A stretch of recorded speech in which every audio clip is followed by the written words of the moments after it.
নাটোরের মধ্যে পাটুল কিন্তু আমাদের অনেকেরই পছন্দের জায়গা। আর তার মধ্যে যদি একটা ছোটোখাটো রিসোর্টে সেখানে সুন্দর পরিবেশ উপভোগ করতে করতে মজার মজার খাবার খাওয়া যায়, তাহলে কেমন হয় ব্যাপারটা বলুন তো।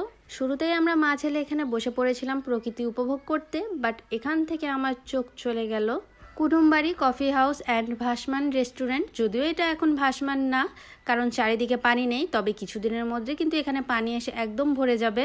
জায়গাটায় যাওয়ার পর থেকে আমি জাস্ট চারিদিকে তাকিয়েছিলাম যে এত সুন্দর পরিবেশ নাটোরের মধ্যে করেছে, আমি তো পুরোই অবাক। আমরা চলে গিয়েছিলাম দুপুর পরপরই, যার কারণে আমাদের প্রচণ্ড রকমের ক্ষুধা পেয়ে গিয়েছিল। তারপরে সর্বপ্রথম আগে বসে আমরা খাবার অর্ডার করে ফেলি।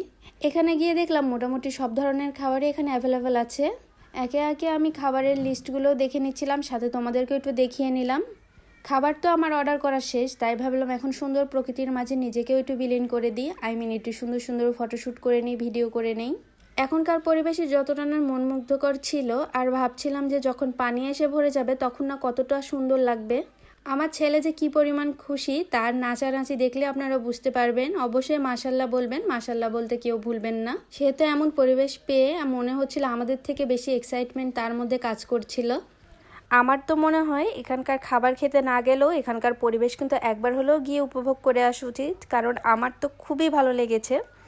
আর এই তো এদিকটা আমাদের খাবারের প্লেটগুলো চলে এসেছিল। আমরা এখানে মোট 4 প্লেট কালাভুনা সাথে খিচুড়ি নিয়েছিলাম।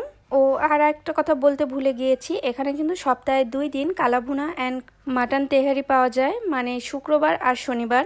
আর সাথে নিয়েছিলাম 1 প্লেট ফুচকা। এখানে ফুচকার প্রাইস ছিল 70 টাকা, আর 1 প্লেট খিচুড়ির সাথে কালাভুনা ছিল 180 টাকা। খাবারের পরিমাণটা একজনের জন্য যথেষ্ট ছিল, আর আমার কাছে 180 টাকা হিসেবে এই প্লেটটা যথেষ্ট ভালো লেগেছে। আর খাবারের মানটাও অনেক মজা ছিল। আর আমি তো মনে করি আমার খাবারের রিভিউ দেওয়ার দরকার নেই, আপনারা আমার এক্সপ্রেশন দেখলেই বুঝতে পারবেন আশা করি। আমি তো বলবো এরকম আবহাওয়াতে তোমরা তাড়াতাড়ি চলে আসো কুটুমবাড়িতে, এসে এরকম সুন্দর সুন্দর খাবারের প্লেট উপভোগ করো সাথে পরিবেশের সাথে। এখানে যাবার পরে আমার তো মনে হয় হতাশ হয়ে ফেরার কোনো প্রশ্নই পড়ে না। তারপর 1 পিস ফুচকা ট্রাই করলাম, ফুচকার টেস্টটা আমার কাছে মোটামুটি লেগেছে। নাটোরের এই পাটুলের জায়গাটা আমরা তো প্রতি বছরই যাই, বারবার গেলেও মনে হয় মন ভরে না, কারণ এই জায়গাটার পরিবেশ এতই বেশি ভালো লাগে আমার কাছে।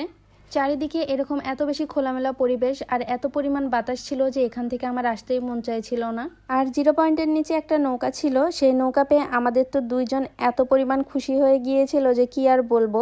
তাদের যে একটু সুন্দর সুন্দর কয়েকটা ভিডিও নেব তারা তো কখনোই করতে দেয় না, যখনই ক্যামেরা ধরি তখনই লাফালাফি শুরু করে দেয়। আর এই তো আমরা ভ্যানে যাচ্ছিলাম, আর আমার হাজব্যান্ড আর ভাই বাইকে আসছিল। তো আজকের ভিডিও পর্যন্তই। আমার ভিডিওটি কেমন লাগলো অবশ্যই জানাবেন। আল্লাহ হাফেজ।